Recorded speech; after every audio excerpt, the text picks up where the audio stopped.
repetir esse mesmo webinar para aqueles que não conseguirem entrar na sala, se isto ocorrer. Ou seja, isso mostra o quanto as pessoas estão preocupadas também a esse tema que é bastante peculiar. Nós vamos fazer aí uma série de webinars sobre a pauta de segurança viária.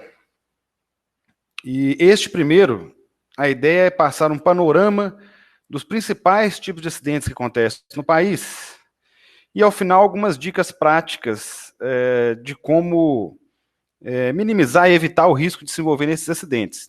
Então, nós vamos ter uma parte inicial mais técnica, de dados mesmo, e no final são dicas que vocês vão concordar comigo, que são dicas muito de bom senso para a forma de conduzirmos quando estivermos dirigindo, né, em estradas.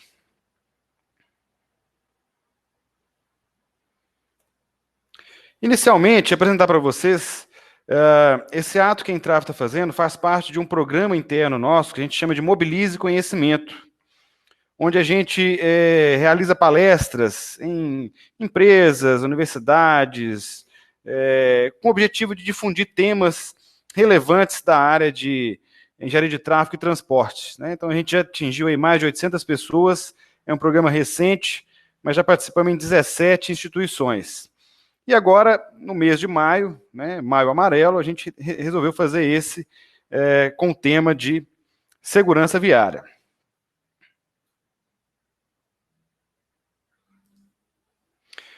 Bom, falar rapidamente sobre a empresa, o objetivo não é fazer propaganda, mas para quem não nos conhece, a Entrave é uma empresa que está no mercado aí há quase 10 anos e temos uma cartela de clientes bastante interessante. E já tivemos a honra de trabalhar em 8 países e 21 estados brasileiros. E grande parte desses trabalhos tem a ver com segurança rodoviária. Mais de 5.000 quilômetros relacionados a estudos de segurança viária, tanto no Brasil quanto no exterior. Uma informação adicional para aqueles que conhecem a metodologia IRAP, nós somos uma das únicas 3 empresas na América Latina que possui as 3 certificações de acreditação para Survey, Coding e Análises. E um total de 10 no mundo. É porque a metodologia IRAP ela tem várias formas de se acreditar. Algumas empresas têm só a Survey, outras só a Coding, e nós temos as 3, né? Então a gente se sente bastante honrado de participar dessa forma de mais uma ação, né, e metodologia de tratamento para mitigação de problemas de segurança viária. Senhores, o que nós vamos ver? De forma geral, vou dar uma contextualizada, né, e peço um pouco de compreensão àqueles que são técnicos, porque algumas pessoas não são técnicas, que também estão inscritas, então eu posso estar chovendo no molhado para aqueles que já são da área, mas eu peço essa desculpa para poder atender a todos os que estão nos assistindo. Vamos entender um pouco do panorama de acidentes do Brasil, o que nós temos de dados, a tipologia. Vou fazer uma consideração rápida sobre radares, visto que está numa pauta recente aí, a questão de tirá-los ou não tirá-los, né? Eu vou fazer essa ponderação aí. E vamos entrar nas dicas de direção defensiva, que, como eu falei, basicamente a única dica que deveria se dar é bom senso, porque é bastante lógico as coisas que a gente vai ver. E no final vou abrir para dúvidas e perguntas e considerações de vocês. Bom, então a primeira coisa, eu julgo que a problemática da segurança viária, bem como a solução, é como se fosse um muro composto por vários tijolos.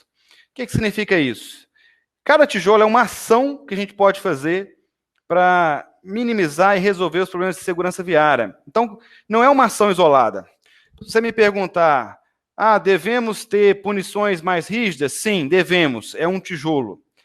Devemos melhorar os projetos das nossas vias? Sim, devemos, é mais um tijolo. Devemos fazer auditorias constantes nas vias, devemos melhorar a precisão do nosso banco de dados de acidente, devemos trabalhar com questão educacional de crianças com relação ao trânsito, melhorar a fiscalização, ou seja, é vasto o total de ações que a gente pode fazer e devemos fazer para melhorar a questão da segurança viária. Não é apenas um ato, uma ação. Bom, acredito que parte de vocês saibam disso, mas para aqueles que não, a terminologia acidente de trânsito, ela não é muito interessante, visto que acidente é um acontecimento casual, fortuito, inesperado. E já uma ocorrência de trânsito, né, que é um choque indesejado entre duas entidades, onde pelo menos uma delas é um tipo de veículo em movimento, ela não é um acontecimento casual, fortuito, inesperado. Olha, estou aqui trafegando e de repente eu me acidentei. Não. Para que isso aconteça, houve uma ação ou existe uma sequência de ações que levaram àquela ocorrência. Aí, então, o primeiro paradigma que a gente tem que quebrar é que acidente de trânsito não ocorre por acaso. Ele tem uma explicação e, em grande parte das vezes, é resultado de uma cadeia de eventos. E, dessa forma, se ele é explicável, ele também é previsível. Previsível e evitável. Aí, a gente consegue começar a indagar qual é a principal causa. Bom, eu falo com vocês que nós temos várias causas. Agora, sem dúvida nenhuma, em grande parte, na maioria das vezes, nós temos o fator humano também entre uma dessas causas. Ou seja, a gente pode até ter um mau tempo, ou a gente pode até ter uma rodovia que está com mal sinalização, mas existe também o erro de tomada de decisão ou de assumir um risco maior por parte do usuário. E hoje o que eu quero tentar mostrar aqui considerando quais são os principais tipos de acidentes que acontecem, que geram vítimas e feridos, o que nós, usuários, podemos fazer como nossa parte para tentar reduzir isso? Em outros webinários, nós iremos abordar a questão o que pode ser feito em termos de infraestrutura. O que a gente pode mudar na via, tanto intervenções de baixo custo quanto de alto custo, para poder melhorar a condição da via. Mas hoje é basicamente compreender os acidentes e o que os usuários podem fazer para reduzir as chances de envolvimento em um acidente. Bom, primeiro um dado geral para a gente guardar e bastante alarmante, né? Segundo a Organização Mundial de Saúde, morre-se por ano cerca de 1,3 milhões de pessoas. Gente, isso é uma cidade de grande porte no Brasil. 1,3 milhões de pessoas morrem por ano. Ou seja, isso não é definitivamente um número aceitável. No Brasil, são cerca de 40 mil por ano. E ainda vale uma menção, que é o seguinte, até quantos dias após o acidente que se monitora aquela vítima para saber se ela faleceu em função do acidente de trânsito ou não. Ou seja, esse número de 40 mil, ele pode, inclusive, aumentar. E aí, eu pergunto aos senhores, né, qual que é o número aceitável de mortos em nossas rodovias? Nós temos aí um volume de tráfego elevado, vamos citar o anel rodoviário aqui de Belo Horizonte, a rodovia que corta a cidade, nós temos trechos que tem 120 mil veículos dia. Considerando 120 mil veículos dias, o total de pedestres que nós temos no entorno, qual é o número aceitável de mortos no trânsito? Eu vou passar um videozinho rápido para vocês aqui. Me diga se vai funcionar ok para vocês. 249 people died on our roads. What do you think would be a more acceptable number? Acceptable? 70 maybe? Probably 70. Can you send 70? Actually, this is what 70 people looks like.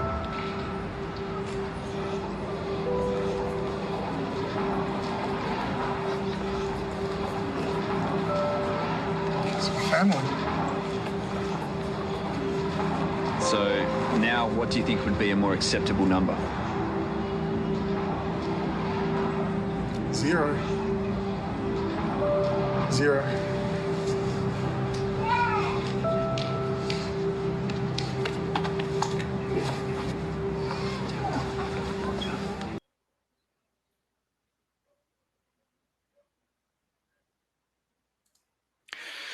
Bom, senhores, o bom é que eu já vi aqui no bate-papo pessoas respondendo certo antes da gente apresentar o vídeo. Mas aqui muitas vezes a gente pensa que acidente de trânsito é uma coisa normal, não, sempre vai acontecer, então, poxa, se for um valor baixo é aceitável, mas o aceitável é, como o nosso colega Luciano Medrado disse aí, é zero.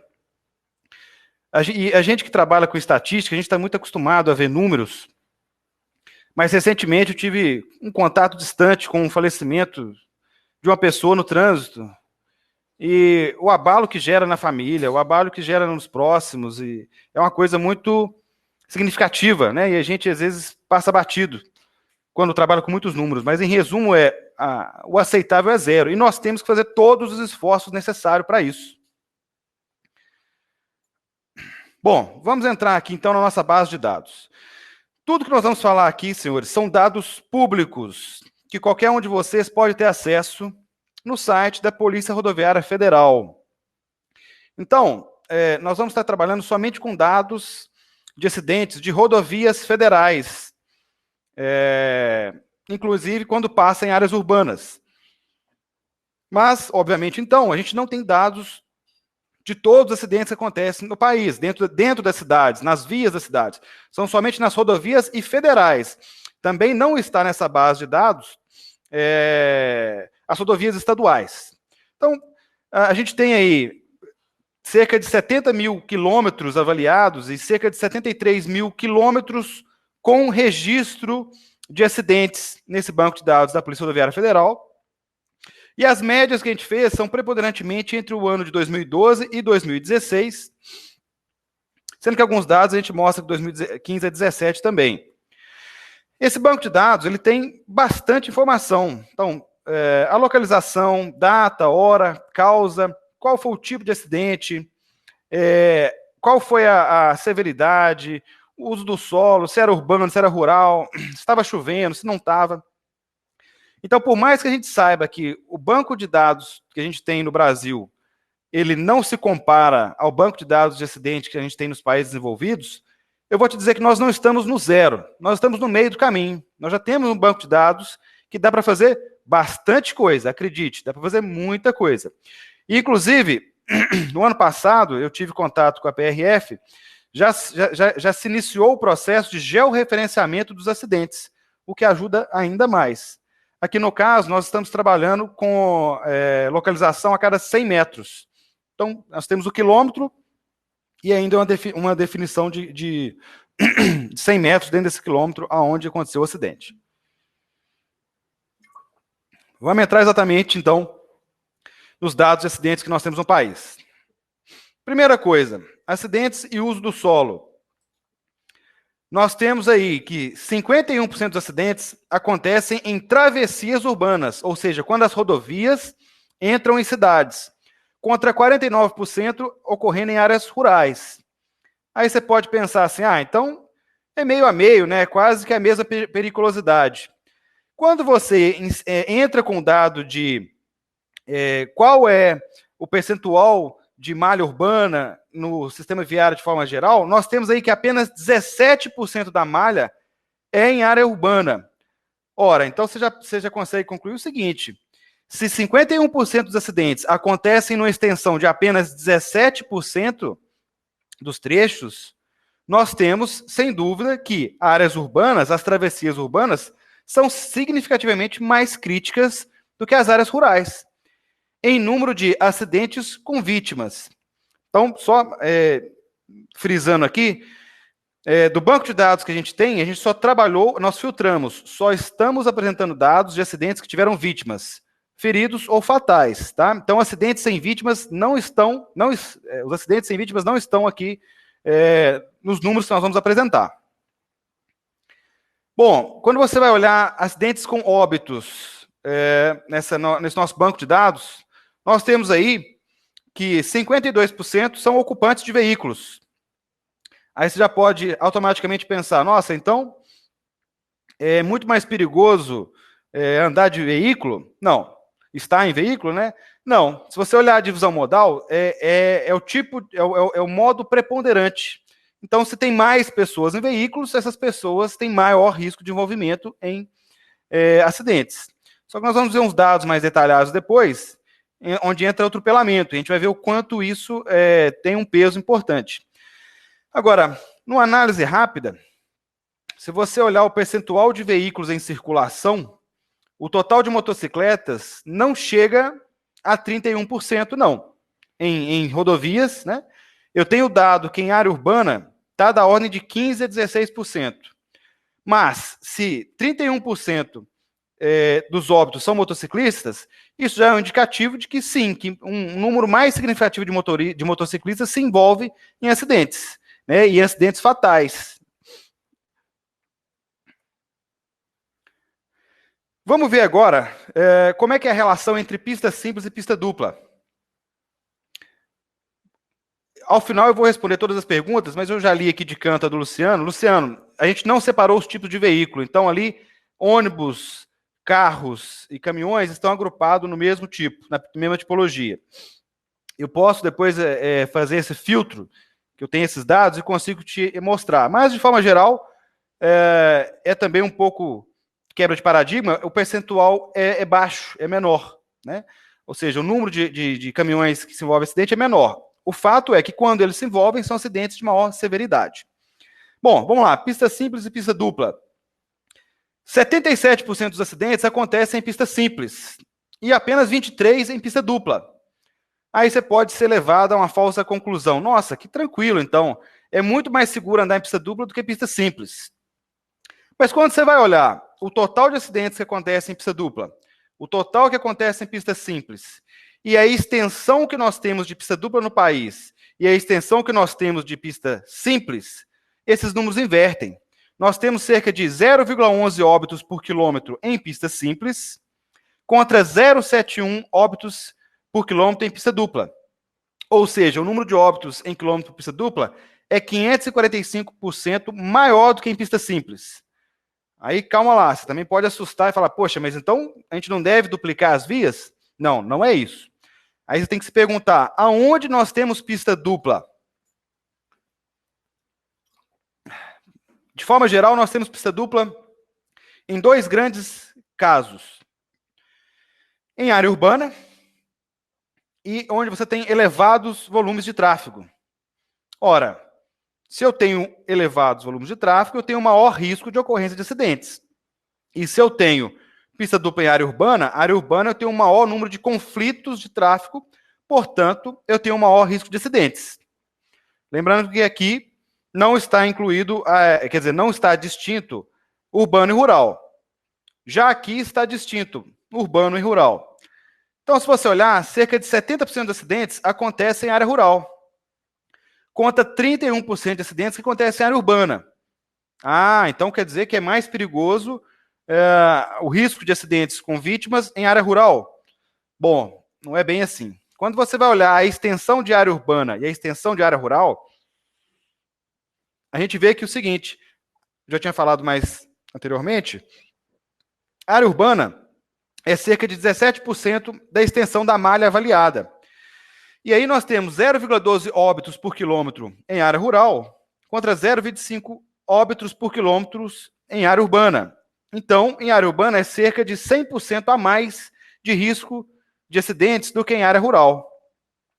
De novo, é onde nós temos uma maior volumetria, maior volume de veículos circulando e um número muito grande de conflitos, né, interseções, travessia de pedestres, ciclistas, tráfego urbano, tráfego rural.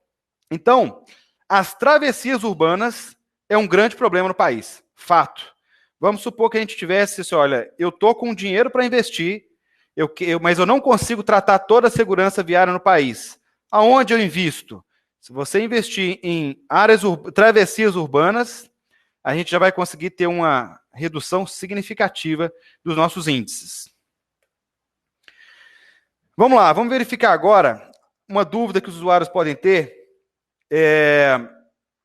Eu viajo de dia ou eu viajo à noite? Você já deve ter visto a gente falar, não, eu prefiro viajar de noite, porque tem muito menos veículos. Vamos fazer uma análise aqui. De 6 da manhã até as 19 horas, de todas as vítimas que acontecem, em média, em 24 horas, nós temos 64% entre 6 e 19. E já entre 19 horas e 6 da manhã, nós temos cerca de 36% de vítimas. Aí você pode falar, olha, então eu vou viajar à noite, tem menos vítimas de acidente à noite. Porém, quando você olha o fluxo ao longo de 24 horas, cerca de 80% desse fluxo está entre 6 da manhã e 19 horas. E somente 20% está entre 19 horas e 6 da manhã. De forma que a probabilidade de você se envolver em um acidente à noite é maior, é cerca de 120% maior. Porque, apesar de ter menos pessoas, tem ainda menos tráfego, mas ainda assim existe uma relação proporcional de usuários e acidentes maior. Então, viajar de dia ainda com maior volume de tráfego ainda é mais seguro. Agora, interessante, aqui não está destrinchado, mas a gente tem dado para destrinchar também em várias faixas horárias do dia. E a gente tem, apesar de não estar na apresentação, eu já informo a vocês que o período vespertino, a mudança de tarde para noite, é o período onde a gente tem o maior índice de acidentes. Assim como também o início da manhã, é onde a gente tem o maior índice de acidentes. Bom, vamos descer para a tipologia de acidente. O que mais acontece, o que mais mata? Essa tabela, ela mostra vítimas, tanto feridos quanto óbitos. Se a gente for olhar a última coluna à direita, a gente vai ver que, isoladamente, o acidente que mais gera feridos e óbitos é a colisão traseira, independente de ser feridos leves ou ser feridos graves. Porém, se você olhar a quarta e a quinta linha, a gente pode agrupar esses dois tipos de acidente, que é saída de pista e colisão com objeto fixo, porque, de forma geral, tem a ver com elementos fora da pista. E quando você agrupa esses dois tipos, a gente tem que esse é o principal acidente. E além dele ser o principal em percentual, a severidade dos acidentes é bem maior do que a colisão traseira. Então nós temos aí que a saída de pista e colisão com objeto fixo é o principal tipologia de acidente percentual. Mas agora vamos ver os demais aí. Então, colisão traseira, colisão lateral, transversal, saída de pista e colisão com objeto fixo são 5 tipos de acidente que representam 62% de todos os feridos e óbitos na malha rodoviária federal avaliada. Então, esse é um indicativo, olha, de que esses principais 5 acidentes aí já são mais da metade de todas as ocorrências que nós temos. Então, de novo, se a gente tiver que pensar em investimento, eu não tenho dinheiro para fazer tudo. Aonde eu vou focar? Poxa, esses 5%, esses 5 acidentes já resolveriam grande parte. A gente atenderia aí a meta da década da segurança viária, que é reduzir em 50% mortos e feridos graves no trânsito. Agora vamos dar uma olhada nos 3 primeiros tipos de acidentes: colisão traseira e colisão lateral e transversal. Aonde que a gente tem mais esse tipo de acidente? Resumo para vocês: 2 grandes locais: interseções e áreas urbanas. Agora, tem um outro tipo de acidente que não figura os 5 primeiros, mas que é de extrema importância, que é o atropelamento de pessoas. Ele tem um valor elevado, olha, ele é 6% isoladamente. E se você pensar que a gente basicamente tem pessoas em áreas urbanas, e o volume de pessoas próximo, em comparação com 120 mil veículos, por exemplo, cruzando a rodovia, a relação de fatalidade de pedestre se torna muito significativa. E nós vamos ver isso em outro slide. Então, devemos também nos atentar à questão de pedestres em rodovias, em áreas urbanas. Acidentes com feridos. A gente tem aí os mesmos 5 acidentes principais, figurando aí cerca de 62% também. Colisão traseira, transversal, lateral, saída de pista e colisão com objeto fixo. Agora, se nós vamos ver somente óbitos. Óbitos. O acidente que, em números absolutos, tem o maior número de óbitos é a colisão frontal. De novo, em números absolutos. Nós vamos falar depois em números percentuais. E temos aí em segundo, olha, as colisões transversais, traseiras e laterais, que juntas somam cerca de 25%.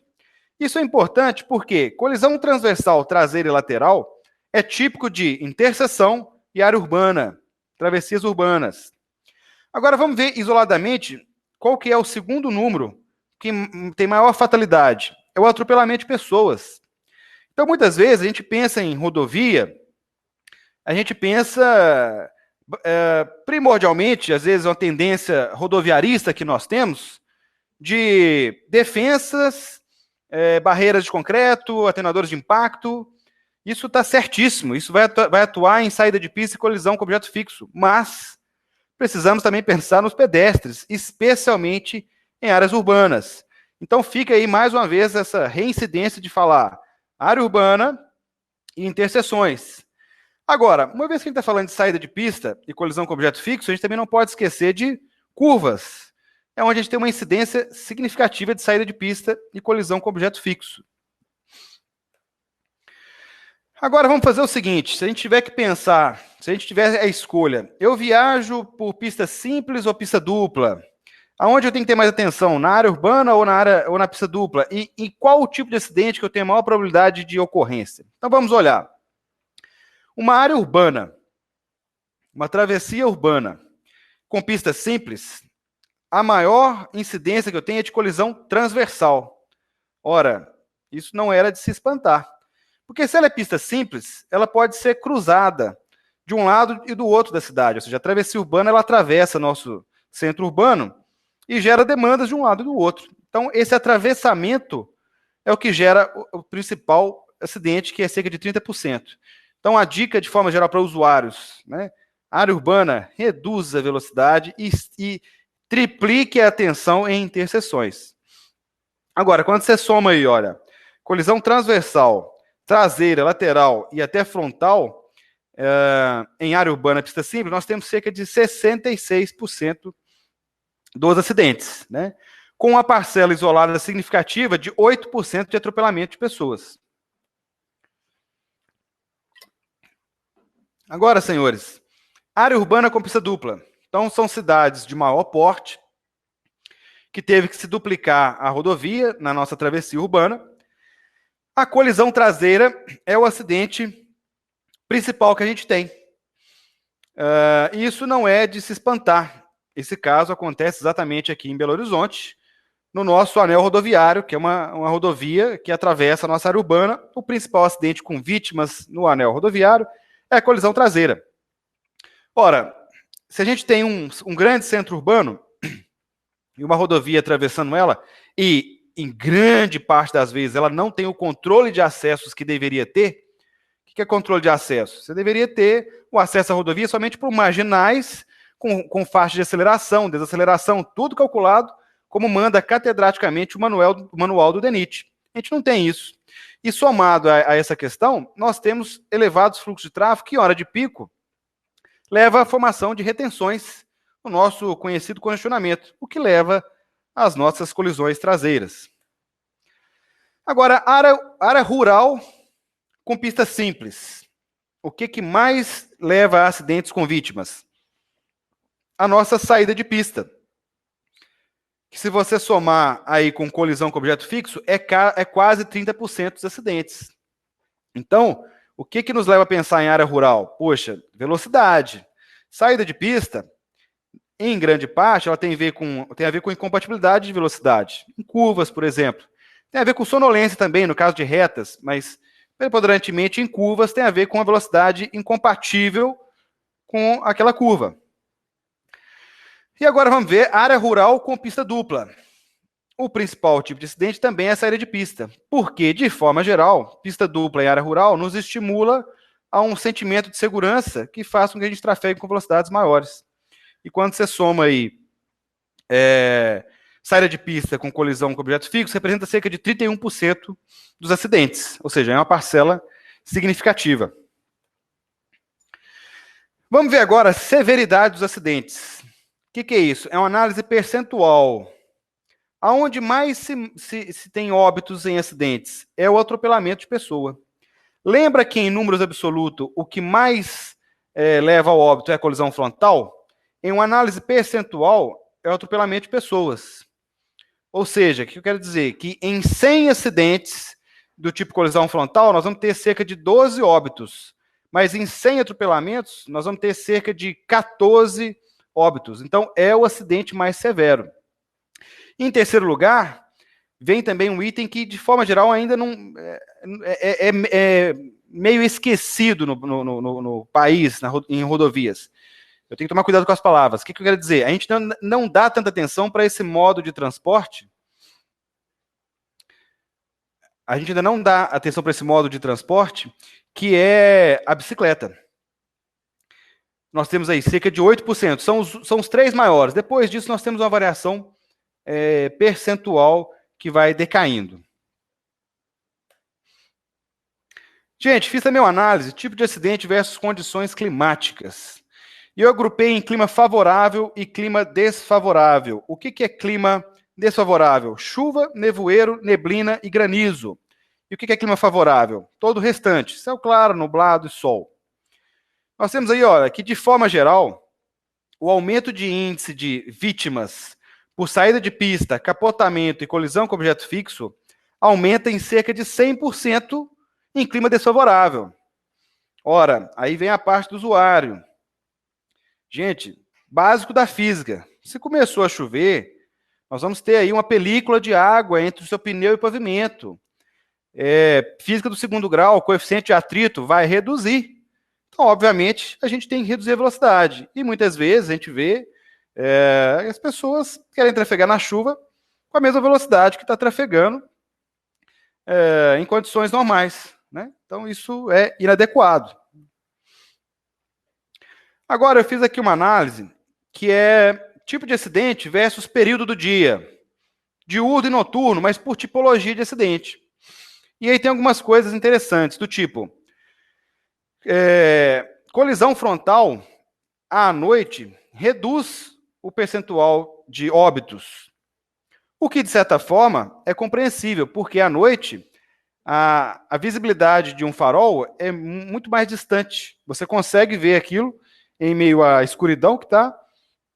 Então a gente tem essa redução. Agora, por outro lado, olha que dado alarmante. A segunda linha, nós temos um aumento significativo de mortos e feridos de pedestres em relação a dia e noite. E olha como é espantoso também o número, especialmente o número de mortos. A gente passa de 9,8% de dia para 20,27% à noite. Então, gente, olha, o risco de atropelamento de pessoas é cerca de 100% maior no período noturno. Então, fica aí a nossa dica dupla, tanto para motoristas, especialmente em áreas urbanas e período noturno, reduz a velocidade, tanto pensando em você, quanto pensando nos outros, quanto pedestres, ao atravessar ou trafegar por rodovias, travessias urbanas no período noturno, o quanto é maior o risco de atropelamento no período noturno. Senhores, dada a nossa recente polêmica promovida aí sobre retirada e talvez não renovação de radares no país, eu me recordei aqui que nós fizemos um trabalho. Eu me recordei de um trabalho que a gente fez, um estudo de tráfego, que nós tínhamos dados antes e depois da implantação de radar em 1 quilômetro específico de uma rodovia. E eu fiz rápido, vou fazer só para a gente colocar na apresentação, que vai ser interessante. Aí só as reportagens que vocês têm acompanhado, sem dúvida, nos últimos dias. E aqui vamos acompanhar o nosso estudo de caso da BR-101, Estado do Rio de Janeiro, quilômetro 411. Nós temos aí dados de acidentes total com vítimas e óbitos entre 2012 e 2013, depois entre 2013 e 2014, depois entre 2014 e 2015, e aí a gente instala um radar, e depois nós temos os dados entre 15 e 16, 16 e 17.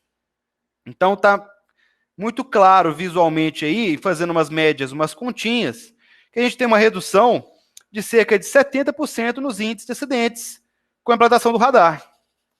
Então, eu até, esses dias fiz uma postagem e vou falar o que eu escrevi na postagem, de uma forma até um pouco dramática. O radar, ele é uma indústria da multa, como se fala, ou ele é uma oficina da vida, né? Porque, particularmente, gente, nós que somos técnicos, sabemos que é um absurdo considerar a retirada de redutores de velocidade, sejam eles do tipo lombada eletrônica, que tem os locais específicos, sejam eles do tipo radar. Eu fiz essa mesma apresentação ontem e levantaram a mão lá e falaram, olha, eu concordo com o radar, sim, tem que ter, mas tem locais que são colocados para pegar o usuário. Aí, gente, eu vou falar o seguinte, essa expressão para pegar o usuário é peculiar. Porque, para começar, a gente não tem que preocupar se existe radar ou se não existe radar. Você tem que preocupar em saber qual é o limite de velocidade permitido da via. Né? Você não tem que preocupar. É igual... vamos assumir, não. Assim, senão a gente pode fazer uma metáfora que você é como um ladrão. Se não tem polícia, se não tem ninguém olhando, você vai lá e dá uma roubadinha. Mas se tem alguém olhando, você não rouba. Então nós devemos tirar as polícias para que a gente roube à vontade? Né? Então, gente, o radar ele é muito importante porque ele é uma forma de fiscalização. Porque a gente é humano, a gente erra, a gente trafega, às vezes, com velocidade acima do que deve, em locais que não deveriam, e o radar é uma forma de fazer isso. Tanto o radar pontual, quanto radares mais modernos que a gente tem em outros países, que ele mede sua velocidade média no trecho. Ele não vai ser uma análise pontual. Nós temos radares que medem, olha, você saiu do ponto A para chegar no ponto B, chegou com tantos minutos, em algum momento da sua viagem, você ultrapassou a velocidade média. Então, fica a dica que radar é muito importante, nas suas diversas formas, e implantado da forma adequada. Senhores, vamos chegar lá agora nas ações preventivas. Como eu falei, eu confesso que parte dessas dicas eu fico até com vergonha de falar, porque é muito óbvio, é muito bom senso. Mas considerando o resumo que a gente fez aqui hoje, de que áreas urbanas são críticas, período noturno é crítico, interseções são críticas, curvas são críticas. Eu vou falar algumas ações preventivas, mas que todos vocês, técnicos ou não, têm condição de mesmo tomar essa consciência e dirigir de uma forma mais consciente para a sua vida e dos outros. Então vamos lá, se nós agruparmos os principais acidentes que a gente viu hoje, que é saída de pista, colisão frontal, atropelamento de pessoa, colisão lateral, colisão transversal, colisão traseira, e ainda um que não tem aí, que é colisão com objeto fixo, nós vamos ter aí cerca de 80% dos principais acidentes com vítimas. E o que a gente pode fazer individualmente para cada um desses tipos de acidente? Como eu falei, eu fico até com vergonha de falar, mas a primeira coisa é respeite a sinalização. Mas isso eu já vi em inúmeras campanhas.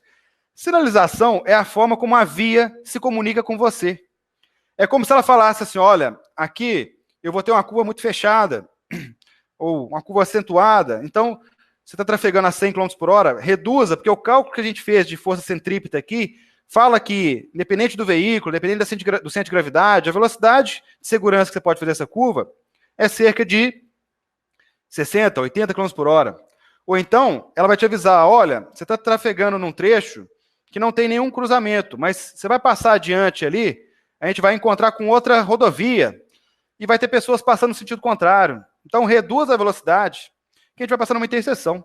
Então, assim, a gente pode até falar que as nossas estradas não são as mais bem sinalizadas, mais bem projetadas.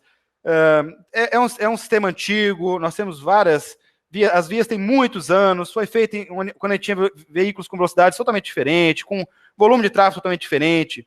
Vou concordar com você em tudo. Mas, sem dúvida, a estrada, ainda se hoje, ela vai te dar sinais mínimos de comunicação que, se você seguir, muda bastante os índices de acidentes. Por exemplo, uma coisa básica, com perdão aos técnicos que estiver assistindo, da piadinha, mas mesmo quem não é técnico que estiver nos assistindo, a grande parte deve ter carteira de motorista. Tem uma linha amarela pintada no meio da via, aquela linha significa o seguinte, que você não pode ultrapassar naquele local. Lembra que o acidente que mais mata em número absoluto é a colisão frontal? Basicamente, se você seguir aquela linha, mas eu tô cansado, eu tô atrás desse caminhão aqui. Tudo bem, mas você prefere chegar atrasado ou não chegar nunca? Bom, vamos ver o seguinte. Colisão traseira. Eu confesso que eu fiquei muito triste recentemente, que eu dei uma palestra dessa há alguns dias atrás, em outra cidade, e foi o contratante que nos trouxe, né, que me buscou e me trouxe de volta. E o motorista que me trouxe de volta assistiu a palestra. Nós falamos tudo isso que a gente falou. E aí ele me trazendo para casa, de uma cidade para cá, eu fiquei num medo. Porque ele andava tão perto do carro da frente, eu senti até um pouco decepcionado. Poxa, eu fiquei a tarde toda falando sobre isso e ainda ele trafega desse jeito. Eu como motorista, falei, gente, eu não faria isso, porque a gente atravessando áreas urbanas, onde existe um risco de uma freada brusca, e a gente correndo o risco da nossa tradicional colisão traseira. Então, veja como é uma coisa simples. A pessoa assistiu, viu, e ainda assim não manteve uma distância segura do veículo da frente. Então, fica aí as dicas básicas. Manter distância significativa do veículo da frente, reduzir a velocidade nas travessias urbanas, avaliar onde você vai, planejar seu trajeto, para você não ficar procurando isso em cima do acesso e fazer movimentos bruscos, ou que seja uma freada, uma mudança de direção, né? Redobrar a atenção à noite, pois nós temos risco maior de colisão de acidentes à noite, especialmente, por exemplo, um pedestre atravessando, você faz uma freada brusca, você evita um acidente pior, que seria o atropelamento, mas você se envolve numa colisão traseira. E também o máximo possível, ou seja, se você sabe onde você vai, né, planejar a sua rota, não fazer freadas bruscas, porque isso também leva ao risco de colisão traseira. Saída de pista. Senhores, lembra que eu falei que eu fico com vergonha de falar algumas dicas? Mas, aí, ó, a primeira eu fico com vergonha de falar para vocês respeitar o limite de velocidade, né? Então, a gente que é da área de engenharia, todas as curvas são calculadas para ter uma velocidade de segurança de fazê-la, coeficiente de atrito, super largura, super elevação, mais uma série de cálculos, né? Eu costumo brincar, às vezes, em faculdade, que aquelas placas que a gente coloca com número não são enfeites, porque se fosse também, sinceramente, esse decorador precisa rever seus conceitos, porque não é bonito, né? E outra coisa, gente, a gente viu aí que a chuva aumenta em cerca de 100% o risco de saída de pista, colisão com objeto fixo, tombamento. Então, por favor, da física do segundo grau, não dirijam na chuva com a mesma velocidade que vocês dirigem em tempo seco. E aí outra coisa, o problema não foi eu estava dirigindo direitinho, poxa, isso aí não é falha humana, não. O pneu que estava liso. Ué, o carro, se você pedir para ele sozinho ir lá trocar o pneu, ele não vai fazer isso. Então, pneu liso é sim, pneu careca é sim fator humano na ocorrência de acidentes. Você tem que tomar conta do seu veículo. Outra coisa, não insistir em dirigir quando você estiver cansado ou indisposto. Existe também saída de pista em retas, porque a pessoa dorme, né? E muitas vezes dormir ao volante não é nem fechar o olho. Você entra no estado de transe, de olho aberto, que você, quando assusta, você está fora da pista. Reduzir a velocidade antes de entrar em curva também é básico, né? Porque a frenagem em curva, ela aumenta a desestabilidade do veículo e aumenta o risco de acidentes. E redobrar a atenção e cuidado em pista dupla.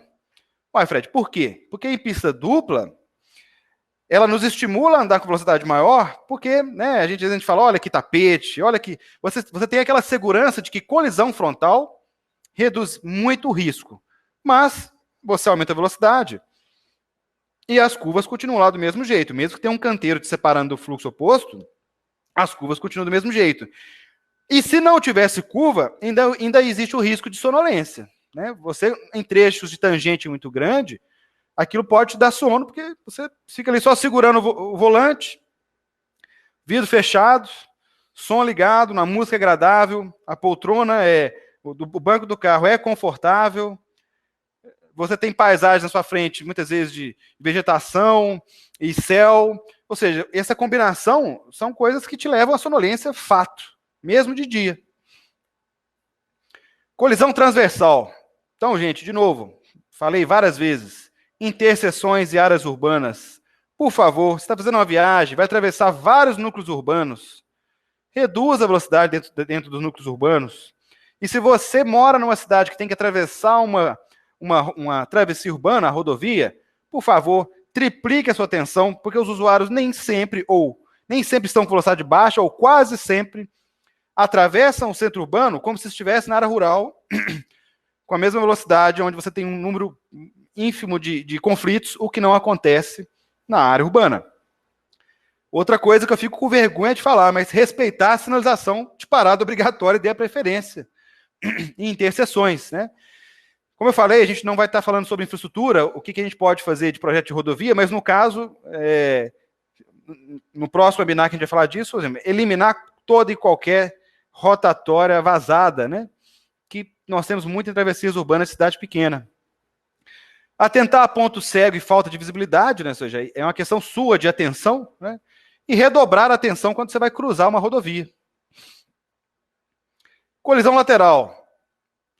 De novo, redobrar a atenção em junções de vias ou acessos. Então, você tem uma marginal chegando a uma via principal. Muita atenção nessa convergência de fluxo. Ou numa via que chega numa rodovia, né? E, de novo, atenção com o ponto cego do retrovisor, né? Apesar de a gente não... Nós somos uma empresa de engenharia falando sobre segurança viária, não somos uma autoescola, mas tem coisa que é muito básica, é de nível de autoescola. E reforço, novamente, reduzir a velocidade em travessias urbanas e interseções. Colisão frontal. Lembra do que eu falei lá daquela linha amarela? Aquela linha amarela chama LFO, que é linha de fluxo oposto. Ela pode ser dupla ou simples. Se ela tiver contínua, não é também uma decoração. Ela significa o seguinte, olha, aqui não tem visibilidade suficiente para que com a velocidade média operacional desse trecho, você ultrapasse um veículo sem que venha outro a uma distância que você não consiga frear ou mudar a sua decisão ou até tomar a decisão de não ultrapassar. Então, por favor, sigam a LFO, é muito importante. Agora, mais do que a LFO dupla, eu vou dar uma dica adicional, né? Que é bom senso e lógica. Quando ela está tracejada, ela indica que você pode ultrapassar. Ela não indica que você deve ultrapassar e nem que você tem todas as condições de segurança necessárias para ultrapassar. Então, aquela tradicional, você está com permissão de ultrapassagem, chega o carro um pouco para a esquerda e olha se a distância de visibilidade te dá a segurança para ultrapassar. Porque, às vezes, vai ter uma curva à direita ou uma curva à esquerda e você não sabe quando é que vai acabar aquela permissão de ultrapassagem, ou mesmo uma curva vertical, que você não consegue ver aonde termina a sua linha tracejada. Então, muita atenção a isso. Tá? E cuidado com curvas para evitar a saída de pista, né, onde você pode chocar de frente com velocidade do sentido contrário. Então, de novo, a velocidade de tráfego nas vias. Atropelamento de pessoa, de novo, muito importante. Lembra que é o acidente mais severo e em várias análises que a gente fez, figuram entre os principais acidentes. Então, de novo, travessias urbanas, atenção com as travessias de pedestres. Reduzir a velocidade em locais com muita movimentação de pedestre. De novo, onde que isso acontece? Áreas urbanas, travessias urbanas. Atenção aos pontos de ônibus. Ponto de ônibus é local onde a gente tem muita travessia de pedestre.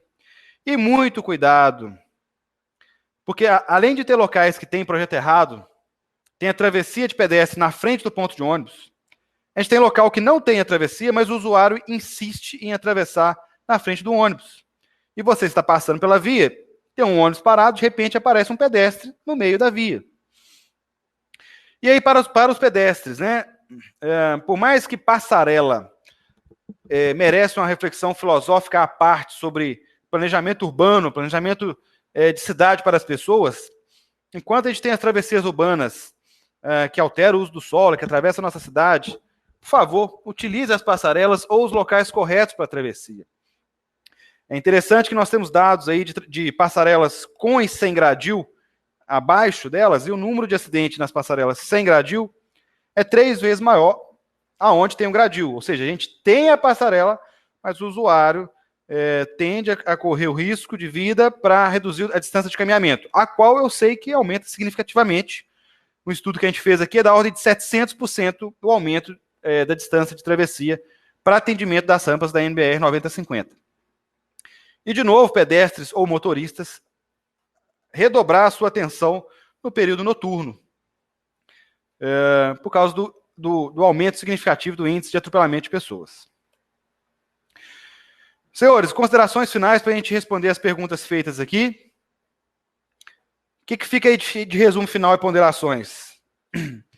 Redobrar a atenção e reduzir velocidade em interseções, áreas urbanas e curvas.